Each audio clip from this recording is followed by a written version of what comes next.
La idea, a ver, ¿quién me puede decir quién cursa por primera vez la materia? ¿Son todos recursantes? Bueno, Sí, parece que sí. parece. En lo personal, No, doctora. hola, buenas noches. Buenas noches. En lo personal es la primera vez que la estoy cursando realmente, digamos. El año pasado me anoté, pero no la inicié directamente, así que aprendiendo este año. Bien, bueno. Bueno, igual, la idea de esta clase primero era presentarme. Yo soy Natalia Barcesa, soy abogada y soy la jefa de trabajos prácticos de la Comisión 1. Bueno, vamos a estar todo el cuatrimestre juntos y juntas cursando. Y básicamente les quería hacer como, de la clase de bienvenida participaron con la doctora Seba. Sí, doctora. ¿Sí? Bueno, voy a complementar un poquito con su clase como para darles una introducción a lo que es la metodología de cursado de la materia y así como un pantallazo general de las unidades que hasta ahora vamos cursando y desarrollando, que son la unidad 1, 2 y 3 que comenzó esta semana.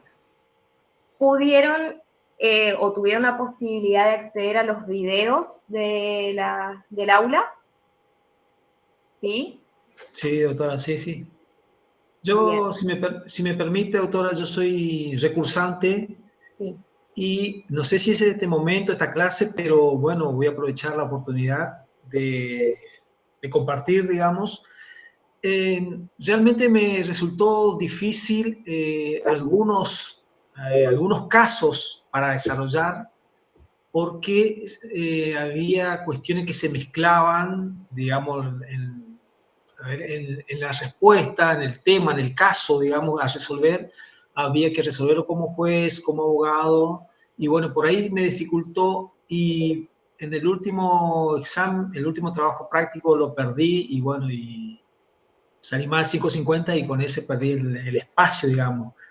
Ya, recuperatorio del trabajo práctico. Sí, bueno, esa parte me resultó compleja en algunos casos que usted planteaba como trabajo práctico, como examen también, ¿no?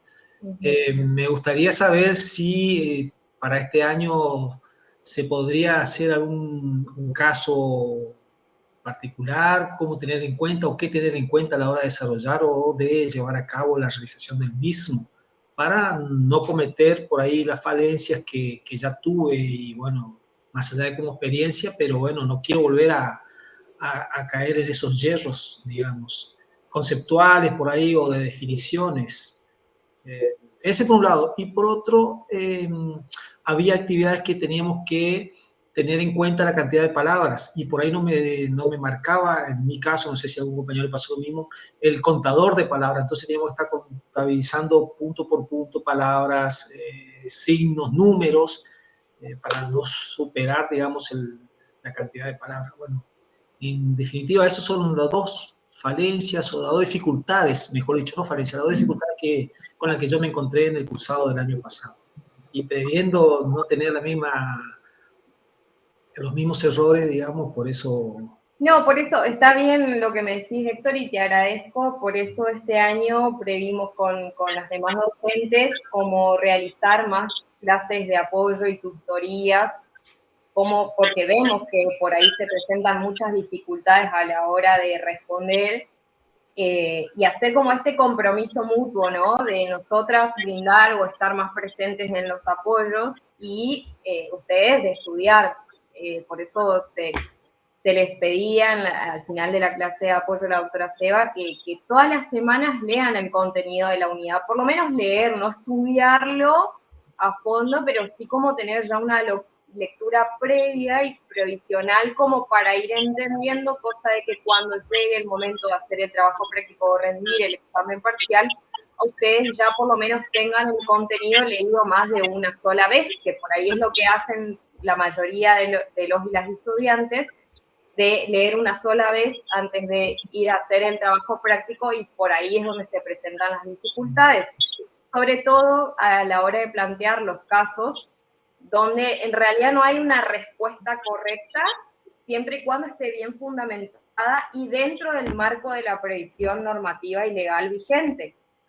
¿Me explico? No es que puede hacer lugar o no a la demanda como juez, si es el caso, o asesorar en calidad de abogado o abogada de tal manera, pero tiene que ser conforme la teoría, digamos, o la normativa vigente, que por ahí nos damos cuenta que cuesta como aprender sobre todo los nuevos términos y en cuanto a, sí, terminología jurídica básicamente aplicable a los casos. Pero bueno, si les parece, voy a compartir pantalla.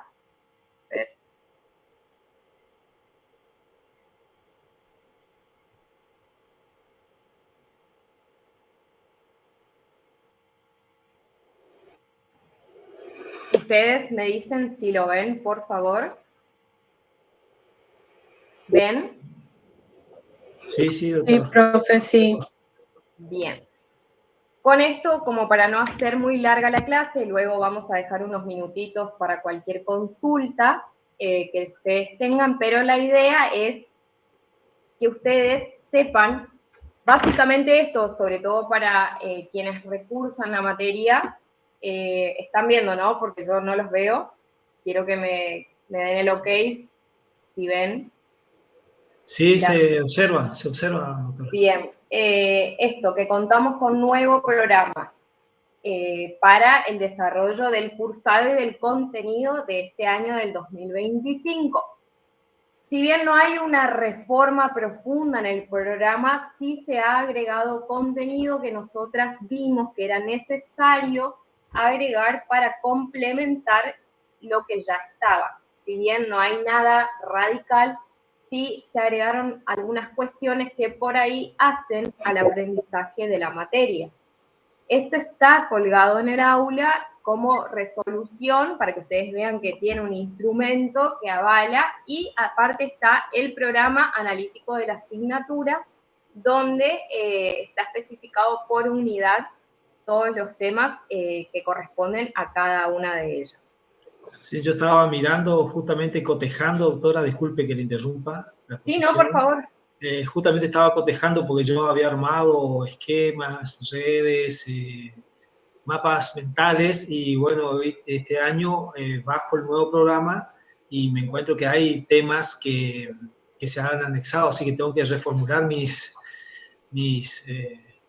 apuntes, digamos, pero sí se observó que hay temas nuevos. Sí.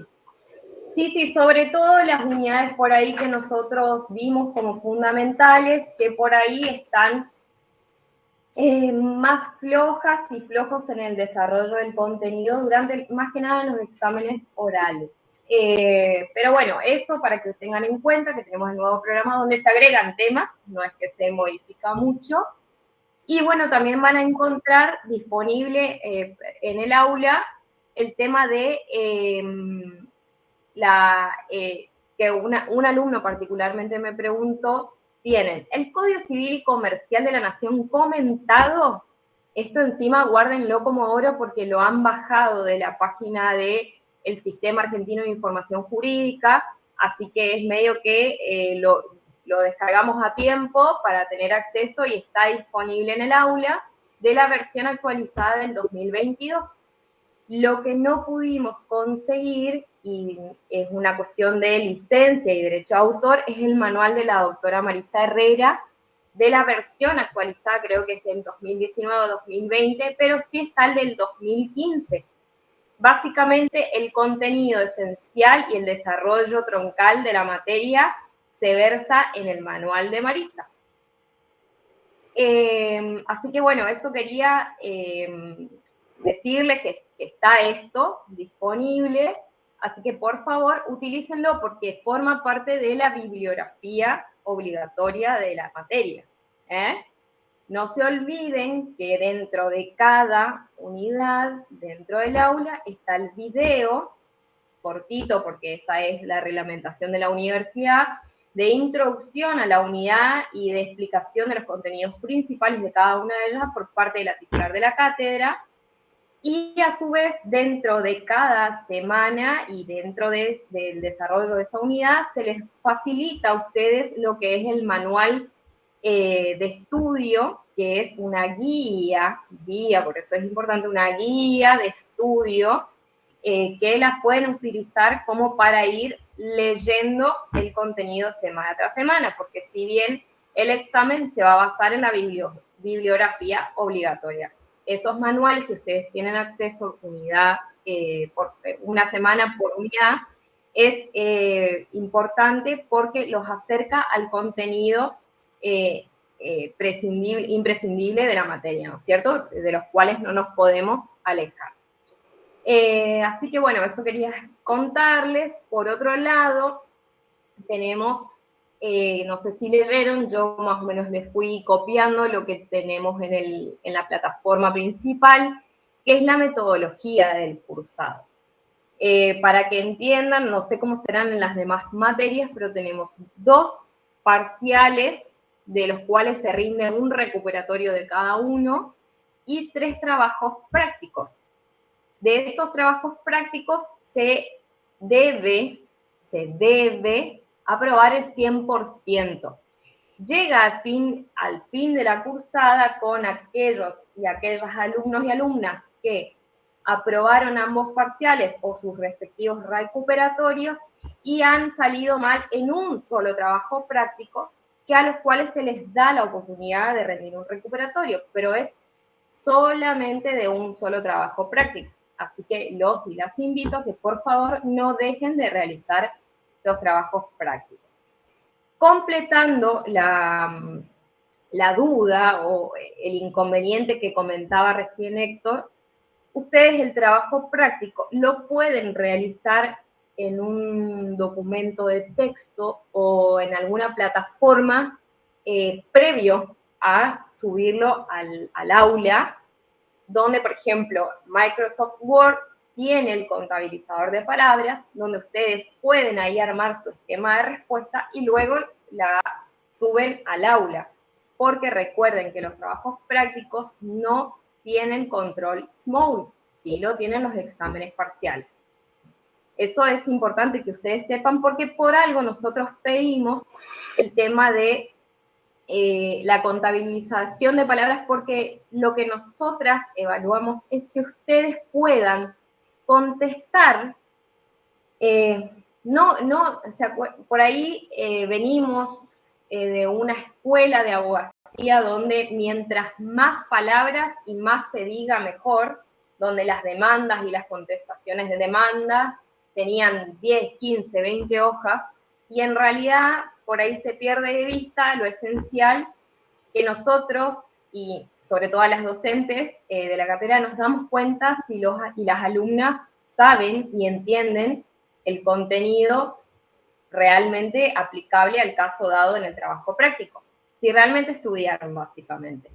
Eso, por eso, la respuesta siempre va a ser concreta, si es o no es, y por qué. No es algo que se pueda desarrollar en un párrafo de 800 palabras, ¿no es cierto? Siempre vamos a tener unas preguntas o vamos a plantear casos que se pueden responder en un margen de 200, 300 palabras, que creemos que es más que suficiente para fundamentar jurídicamente la respuesta. Bueno, por otro lado, quería contarles esto, no sé si vieron, que vayan anotando las fechas de cada uno de los trabajos prácticos, así como de los parciales. Lo que no tengo establecido todavía es el recuperatorio del trabajo práctico integrador, porque estamos evaluando la posibilidad de que sea oral, para que ustedes también vayan entrenando. No se olviden que uno de los principios básicos del derecho de las familias y sobre todo de la parte procedimental es el de la oralidad. Así que ustedes tienen que ir entrenando para después poder llegar al examen oral sueltos, digamos, y sueltas sin ningún tipo de, por ahí, bloqueo o algún tipo de miedo, o lo que sea, que ustedes vayan como acostumbrándose a defender y a exponer sus conocimientos de manera oral. Así que eso está también en el aula, por favor tomen nota y estén atentos porque de ahí se desprenden las fechas de los trabajos prácticos, los parciales, los recuperatorios y qué unidades comprende cada uno de ellos. ¿Vamos bien? Díganme porque no los veo. Sí, doctora. Sí, vamos bien. Sí. Bueno, por otro lado, bueno, como les decía, el tema de los videos, no dejen de ver los videos porque la doctora Seba es muy clara y muy sencilla cuando explica, la verdad que se entiende muy bien el tema del derecho de las familias y cada uno de los contenidos de cada unidad. Y también me parece muy importante porque de esto también nos dimos cuenta todos estos años de cursado, que los y las alumnas no suelen acceder o no suelen implementar como herramientas de estudio los videos, por ejemplo, que están subidos al aula de la doctora Marisa Herrera, de otras doctrinarias, de la doctora Kevin Mager, donde explican por ahí un poco mejor y más profundo que la doctora Seba, que tenemos por una cuestión reglamentaria, el contenido de la unidad que se desarrolla en el momento. Eso es importante, a su vez, de acceder e implementar también el estudio a través de los PowerPoint que están en el aula. Hay muchos PowerPoint de cada tema, de los principios procesales, de las uniones convivenciales, del matrimonio, de los nuevos sistemas familiares, de los contenidos más importantes del desarrollo de la materia están los PowerPoint, así que utilícenlos, accedan, tómenlos como herramientas de estudio. Y a su vez, quería pedirles que por favor utilicen los foros semanales para estas dudas que les vayan surgiendo de la cuestión teórica, porque yo también fui estudiante de Derecho y yo tampoco entendía muchas cosas cuando iba estudiando la materia. Y si bien yo tuve por ahí la posibilidad de acceder a una universidad donde teníamos clases y podíamos verlo cara a cara al docente y plantearle nuestras dudas o inquietudes del contenido que por ahí íbamos estudiando la semana y no nos quedaba claro, ustedes tienen esta posibilidad de hacerlo a través del foro. Nosotras con las docentes estamos conectadas todos los días al aula, si bien no va capaz llegar inmediatamente la respuesta, pero seguramente en un par de horas o al otro día lo máximo, va a llegar esa respuesta a esa inquietud que ustedes plantean a través de los foros, siempre y cuando tenga que ver con las cuestiones de contenido o dudas que tengan de la teoría desarrollada durante la semana o de la unidad correspondiente. Por ahí temas administrativos, siempre solicitamos que sea a través de otro tipo de canales o explicamos que muchas veces nosotras no tenemos ni las herramientas ni los métodos que por ahí tiene el personal de sistemas o que pueden canalizarlo a través, por ejemplo, de alumnado, que por ahí es lo que nosotros por ahí solicitamos. ¿Estamos hasta ahí? Estamos bien. ¿Venimos bien? Sí. Bueno. Como punto número 1, en la unidad 1, en el manual que les comentaba que es una guía para ustedes, nosotras vimos por ahí que era necesario armar como un glosario de iniciales que por ahí se usan convencionalmente en la doctrina, en la jurisprudencia, y que pueden por ahí ustedes, como estudiantes, es normal desconocer. Entonces, facilitamos esto para que ustedes sepan que cuando se habla con este tipo de iniciales se hace referencia a esto específicamente. Porque van a ver en cuadros comparativos, lo van a ver en sentencias, lo van a ver en los manuales, lo van a ver en el código. Por ahí, desde la parte académica, por una cuestión de resumen o abreviación, se hace hincapié en la utilización de estas iniciales para hacer referencia a todo este tipo de instrumentos o por ahí digamos, por ejemplo, NNA, para hablar de niños, niñas y adolescentes. ¿Me voy explicando? Bien, bueno, y quería, si tienen un minutito, me gustaría, vemos rápido el tema del video de la doctora Aida Kemelmacher, que explica básicamente las cuestiones principales del derecho de las familias con el Código Civil y Comercial del 2015, para que ustedes terminen de dilucidar cuáles son las reformas importantes, porque si bien ustedes empiezan la carrera ya con este nuevo código, por ahí hay modismos o términos o resabios de un sistema viejo y antiguo que ya no es aplicable en el nuevo derecho de las familias, y no a partir de la sanción del código que trae y baja al nivel local lo que es la convención, las convenciones y los instrumentos internacionales de derechos humanos. Lo cual me parece importante aprovechar esta ocasión para que ustedes puedan ver. Son 15 minutitos, voy a seguir, lo voy a dejar para más adelante, si les parece. Entonces, si nos sobra algunos minutos, lo vemos rapidito. Y si no, lo tienen disponible en el aula. ¿Les parece? ¿O quieren verlo ahora? ¿Está en el aula, doctora? Sí, está en el aula, está en el aula. Pero yo cuento con que ustedes todavía no lo vieron, no me equivoco. Bien, a ver, dame un segundo.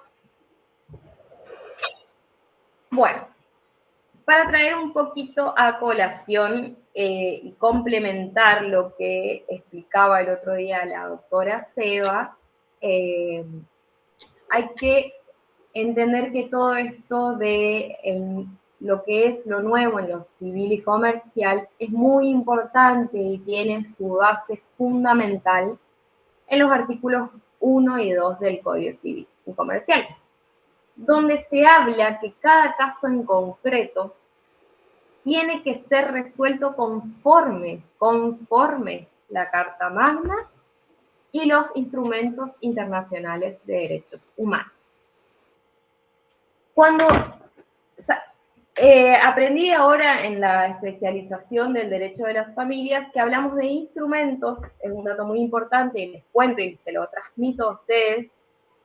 Cuando hablamos de instrumento, comprendemos y aparejamos no solamente a los tratados, no solamente a las convenciones, sino también a las declaraciones, porque una declaración no es un tratado, una declaración no es una convención.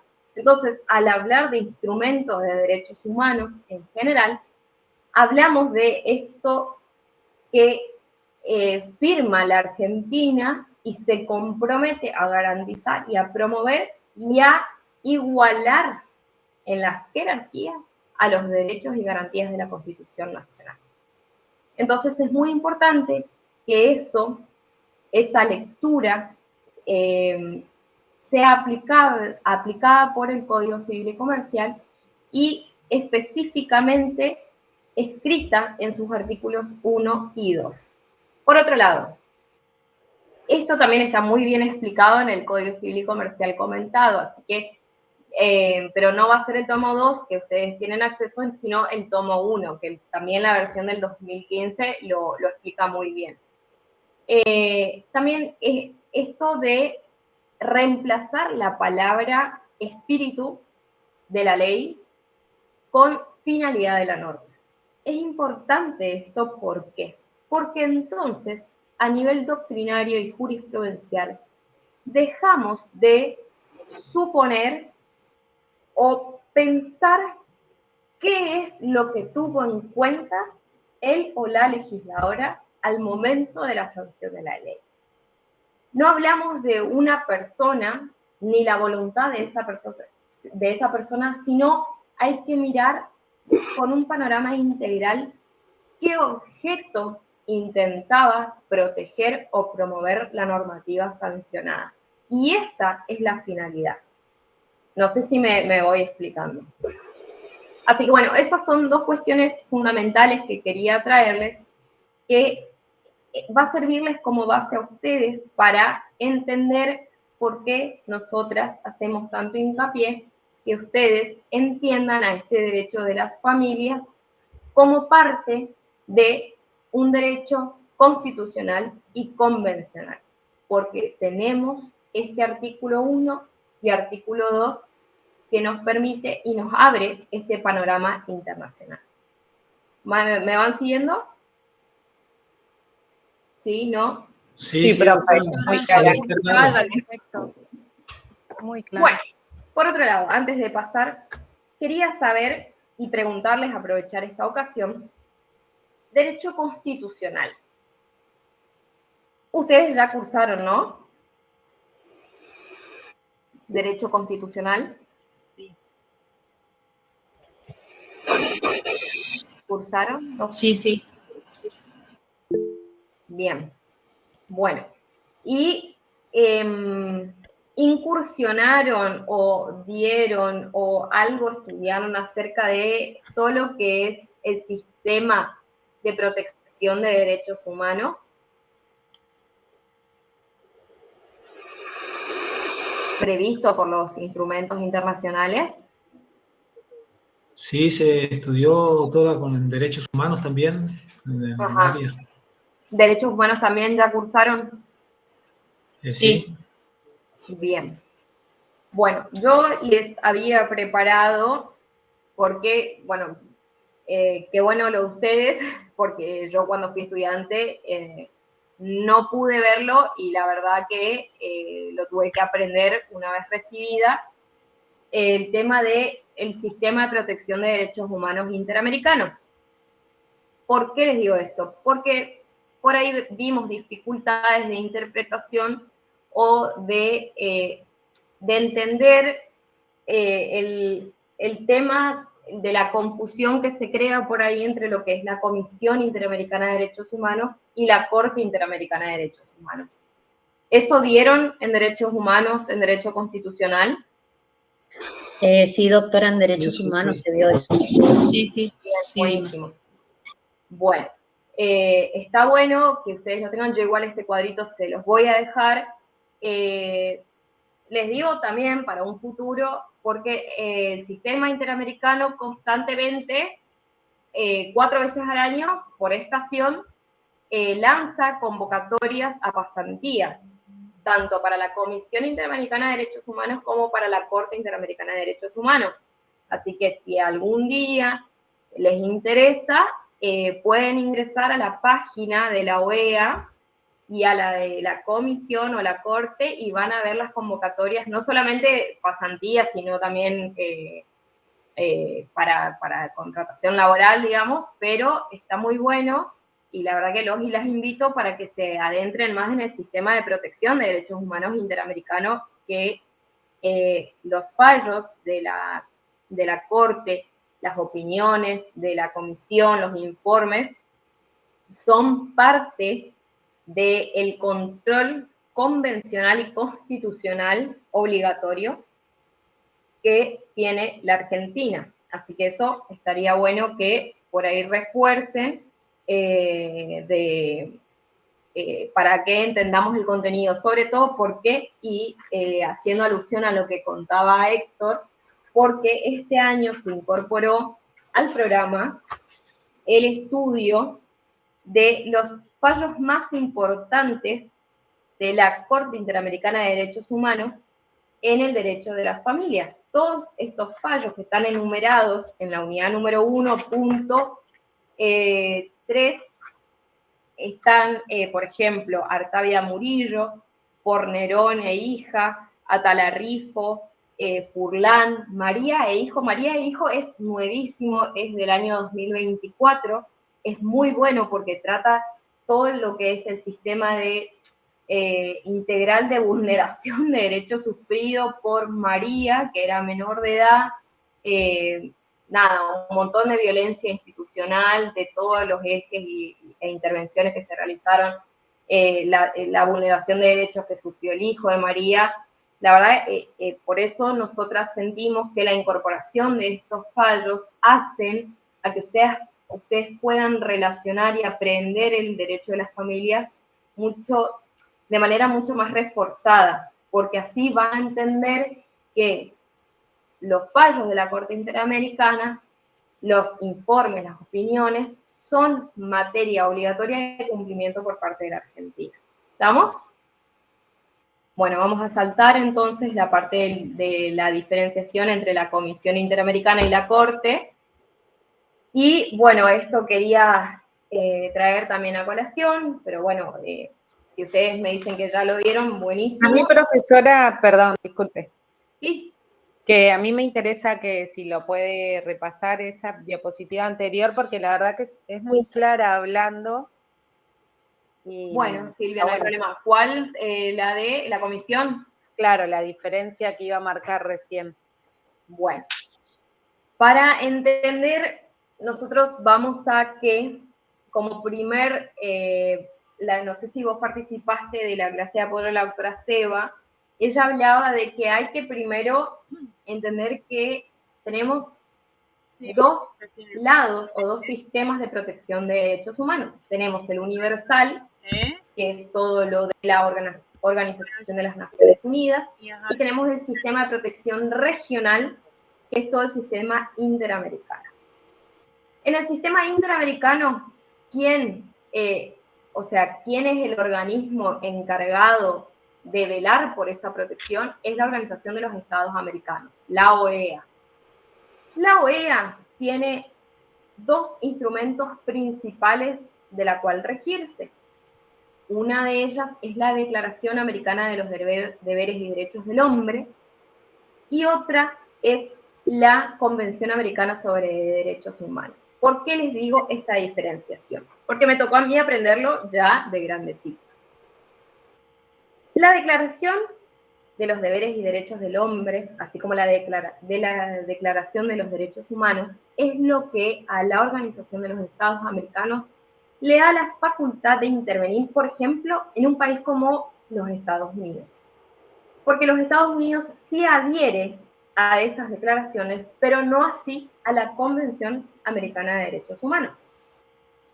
¿Por qué les digo esta diferenciación? Porque los informes y la intervención que realice la Comisión Interamericana de Derechos Humanos puede hacerlo solamente con Estados Unidos a través de los informes y no así a través de la Corte Interamericana de Derechos Humanos. ¿Por qué? Y ahí vamos a la filmina siguiente. Un particular, una persona, así como las organizaciones, las ONG, los estados, puede llegar a la Corte, primero siempre pasando por la Comisión Interamericana de Derechos Humanos, que es el organismo o la institución creada por la Declaración de los Derechos Humanos. Ella va a ser la supervisora, la promotora y la defensora de los derechos humanos en todos los estados que hayan suscrito esa declaración. ¿Cómo intervienen? A través de informes, de actividades o iniciativas temáticas, de adopción de medidas cautelares, de peticiones individuales, de visitas in situ en terreno. ¿Qué quiere decir esto? Por ejemplo, Argentina le puede solicitar a la Comisión Interamericana de Derechos Humanos para ver, por ejemplo, que informe una situación del derecho humano a, por ejemplo, a la vida, ¿no es cierto? Y tenemos un informe, ¿no? O también tenemos la adopción de medidas cautelares. Por ejemplo, ¿se acuerdan ese caso de México de... ¿Cómo era la localidad? De los niños desaparecidos de... No me sale la localidad. ¿Se acuerda alguno o alguna? De los 8 niños desaparecidos en una ciudad de México. No. Ayotzinapa. Bueno. Eso, de Ayotzinapa, muy bien. Bueno, por ejemplo, una organización le solicitó a la Comisión Interamericana de Derechos Humanos una medida cautelar porque, por supuesto, estaba en peligro el derecho humano a la vida de esos niños. Y la Comisión Interamericana tiene, por supuesto, un plazo para expedirse acerca de esa solicitud de medida cautelar. A su vez tenemos lo que se llaman las peticiones individuales. ¿Qué pasa? Les doy el ejemplo de acá de Argentina especialmente. Acá en la Argentina tenemos un juicio contencioso donde tenemos primera instancia, no nos resulta violatoria esa sentencia, apelamos, vamos a Cámara, segunda instancia, pongámosle Cámara confirma la sentencia de primer grado, violatoria también de nuestros derechos, que consideramos que nos violentan nuestros derechos humanos, apelamos, vamos al Superior Tribunal de Justicia, Superior de Tribunal de Justicia, se expide también a favor de lo que se expidió el juez de primer grado, podemos apelar a la Corte Suprema y aun cuando consideremos que todas estas instancias agotadas, tiene que ser agotadas, nos hayan vulnerado nuestros derechos humanos fundamentales, podemos iniciar una petición ante la Comisión Interamericana de Derechos Humanos.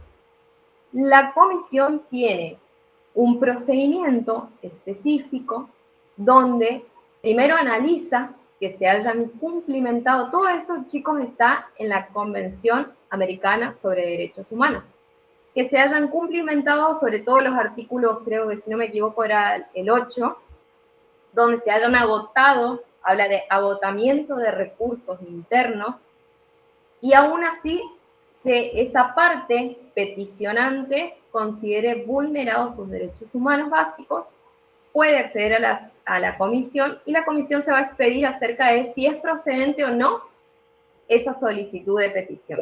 Una vez que considera que es procedente esa petición individual, ahí se abre una etapa, digámosle, contenciosa, donde se le corre vista al Estado de lo que denuncia esta persona u organización, lo que fuere en contra de ese Estado que habría vulnerado los derechos humanos.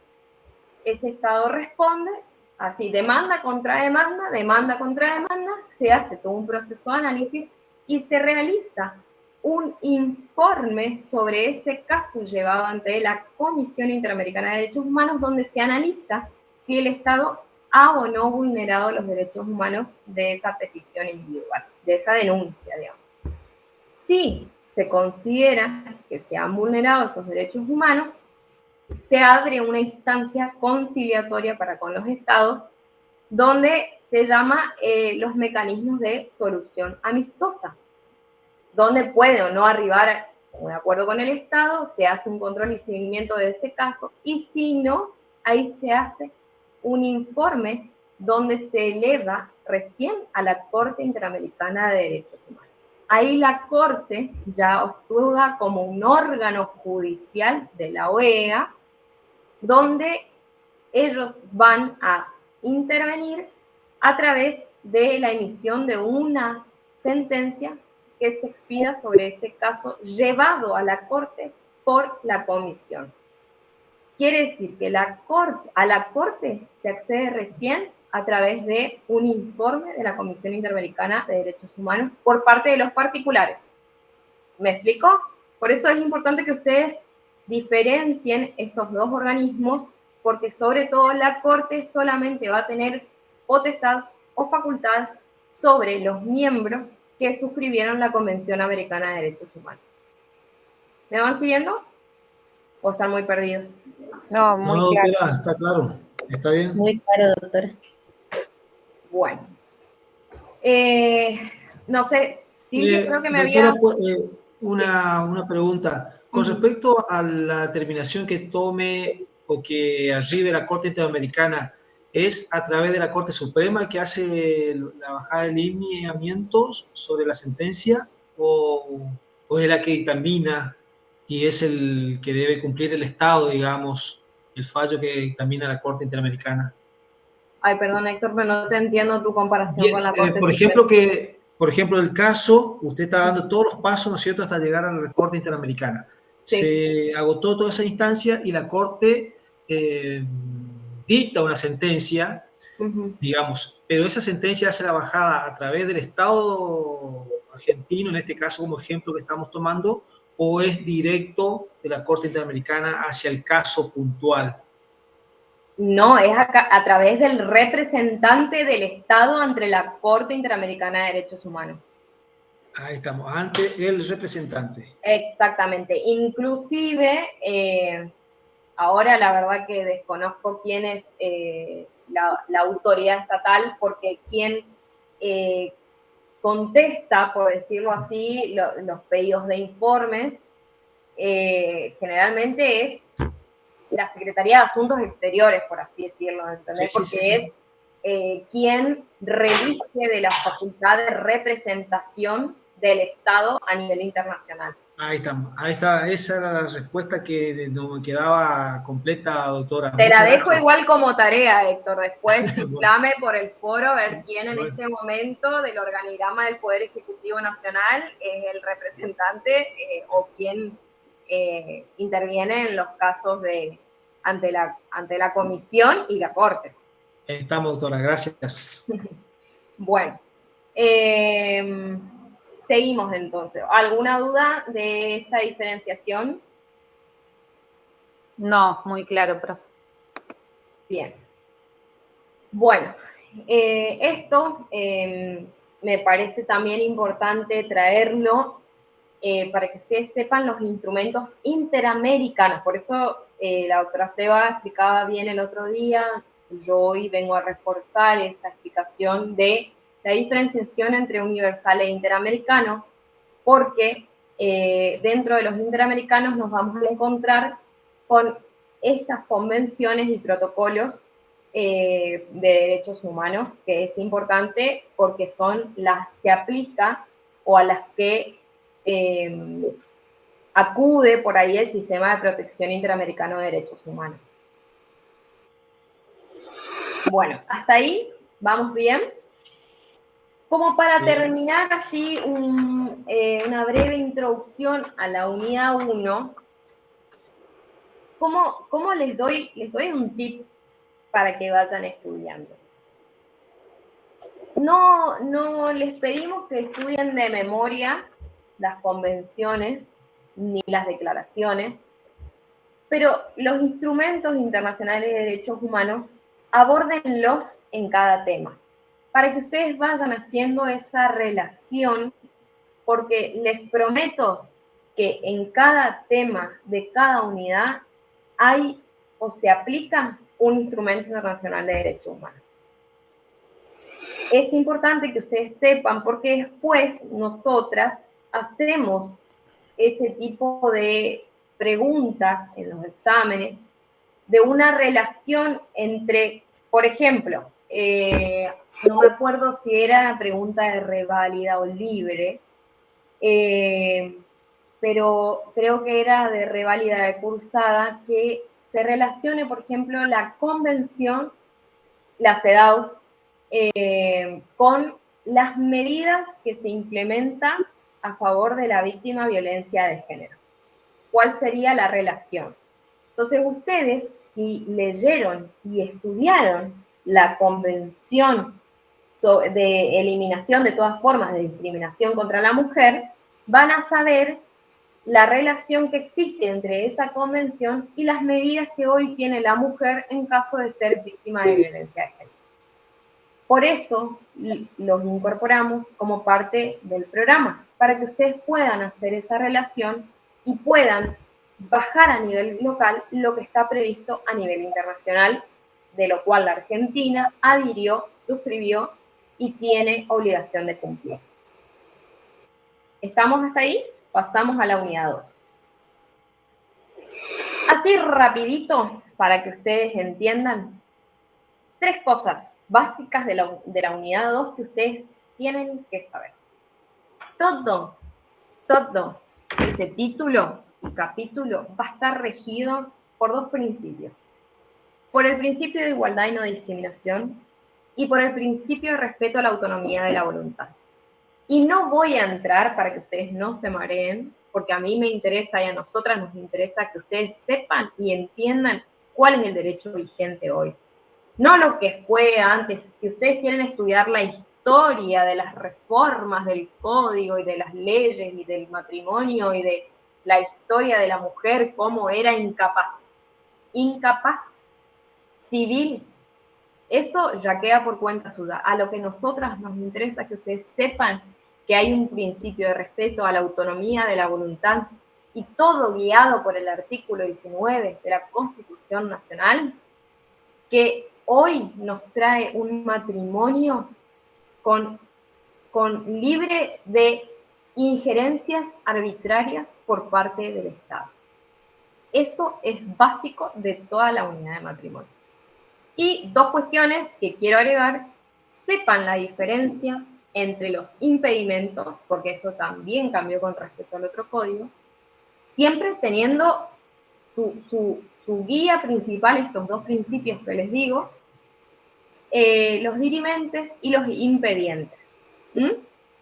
Y que para que un matrimonio exista, dos cuestiones principales: tiene que ser el consentimiento, tiene que ser personal y conjunto de los contrayentes, excepto el caso de matrimonio a distancia, que el código lo reglamenta muy bien y dice cómo se tiene que proceder en el caso de matrimonio a distancia para la celebración de este, y la exigencia de que el consentimiento expresado personal, de manera personal y conjunta por los contrayentes, tiene que ser realizado ante la autoridad competente. ¿Estamos? Esas dos cuestiones para que ustedes entiendan de qué viene esta unidad del matrimonio. En este caso, doctora, una persona está acá en Argentina, se quiere contraer matrimonio con otra que se encuentra en Paraguay. ¿El juez de quién de los dos es el que hay que asentar la...? Héctor, si vos me estás preguntando esto es porque no leíste Matrimonio a Distancia. Bueno, tenés que leer y después contame si vos no entendés. Pero para empezar a hablar de matrimonio, vos tenés que ir al matrimonio a distancia. Celebración. Bueno, voy a leer, doctora. Léelo porque está clarito ahí. Bueno, gracias.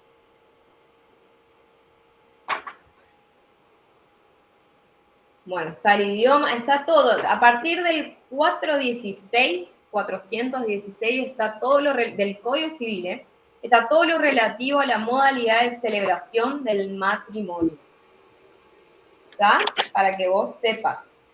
Está, doctora, gracias. Sobre todo porque vos me estás preguntando el artículo 422.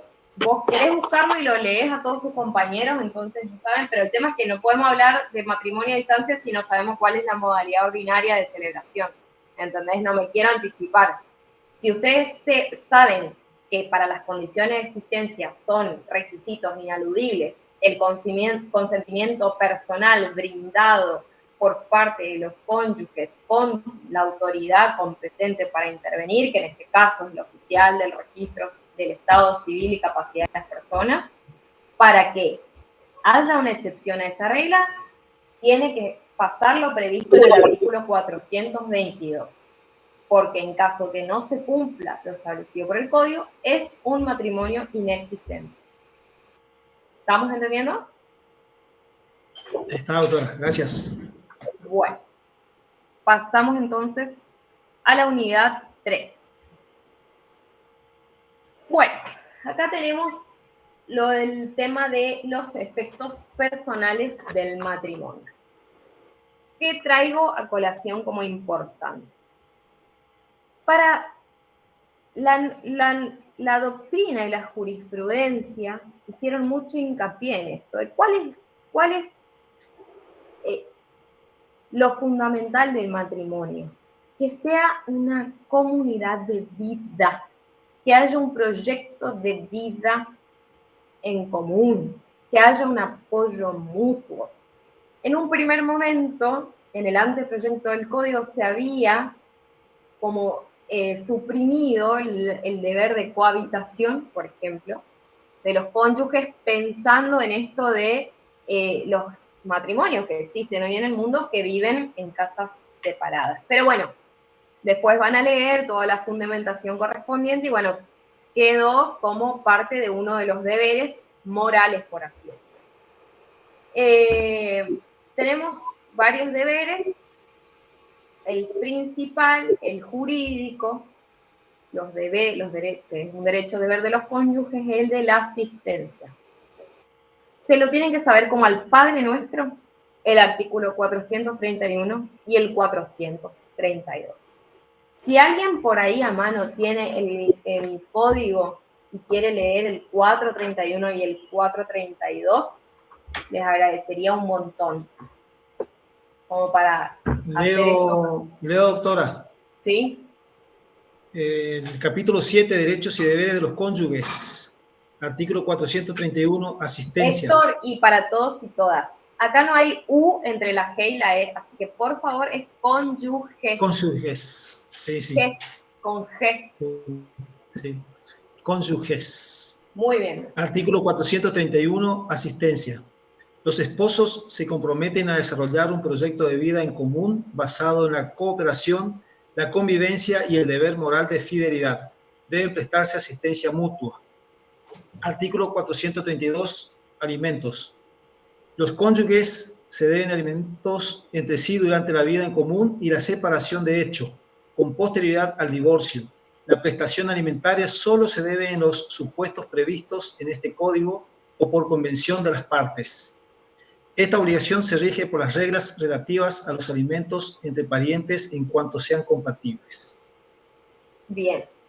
Bueno, les repito, esto como el Padre Nuestro, para que ustedes puedan entender, porque después la doctora Seba pregunta alimentos entre cónyuges y tienen que saber explicar el tema de las tres situaciones del deber de asistencia y cooperación entre cónyuges durante el matrimonio y la vida en común, durante la separación de hecho y posterior al divorcio.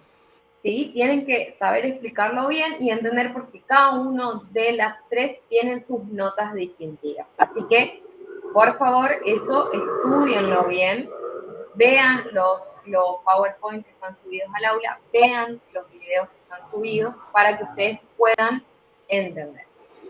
Como otro punto importante, que también viene a ser un tema novedoso en la reforma del código, es el tema de la disolución del vínculo matrimonial, sobre todo en lo atinente a lo que es el proceso de divorcio. Porque hoy el divorcio se hace lugar, ya no hay una situación de culpabilidad que demostrar, sino que se hace lugar siempre y cuando se cumpla los requisitos establecidos por el código para solicitar el divorcio. Y tenemos que aprender bien estas cuestiones de cómo tenemos que iniciar este proceso de divorcio. Sí, Dayana, sí. Encausado muy bien, puede ser solicitado por una persona, pero también puede ser bilateral. Puede ser presentado por ambos cónyuges con un convenio regulador de los efectos personales derivados de esto. ¿Está? Por eso es importante, y si ustedes van es el 38, el artículo 438, los requisitos para poder solicitar el divorcio. Y las cuestiones que debe contemplar indiscutiblemente un convenio regulador o una propuesta de convenio regulador, ya sea si se presentó de manera unilateral o de manera bilateral. Eso re importante que ustedes lo sepan, porque como futuros colegas van a intervenir en un proceso de divorcio y tienen que saber que en las solicitudes y procedimientos de divorcio tienen que acompañar todas estas cuestiones que están desde el 439 y pueden ir, establecer o solicitar, por ejemplo, la atribución de la vivienda, que se debe tener en cuenta para solicitar, etcétera, etcétera, que va a estar dentro de esta sección que va desde el 439 hasta el 445. Por supuesto que está todo lo atinente al régimen patrimonial del matrimonio, que también tienen que saber sobre todo que está este PMO, que nosotros pusimos en el glosario, este piso mínimo obligatorio, que son las disposiciones generales o las disposiciones comunes a ambos regímenes. Recuerden que el Estado, que la Argentina hoy tiene vigente 2 regímenes matrimoniales, que son el régimen de separación de bienes y el régimen de comunidad, y que sin perjuicio que se opte por uno u otro, hay unos deberes y derechos que los cónyuges tienen que cumplir como peso mínimo obligatorio, que eso está en el artículo 454 y siguientes. Para terminar, Diana, te invito a que abras el micrófono porque si no tengo que estar mirando el chat. Diana, ¿querés hacer algún aporte? Ok, bueno. Seguimos entonces. Bueno, esto de que sepan la clasificación de los bienes si se opta por el régimen de comunidad y el tema de la administración, quién administra los bienes en caso de existencia de este régimen patrimonial. Y bueno, todo lo que es la extinción, la liquidación y la partición de la comunidad en caso de la disolución. Y pasamos a uniones convivenciales. No se los puse acá, ¿por qué? Porque, tienen un PowerPoint exclusivo también en la unidad, en esta semana, en esta unidad, tienen un PowerPoint exclusivo de uniones convivenciales que los y las invito a que se lo descarguen y lo utilicen como herramienta de estudio porque ahí está explicado bien cuáles son los requisitos para su constitución, cuál es el plus de protección que tienen aquellas uniones convivenciales que son inscritas en el registro del Estado Civil y Capacidad de las Personas, qué pasa cuando hay pacto de unión convivencial, qué pasa cuando no hay, cuáles son los derechos y deberes que tienen los convivientes.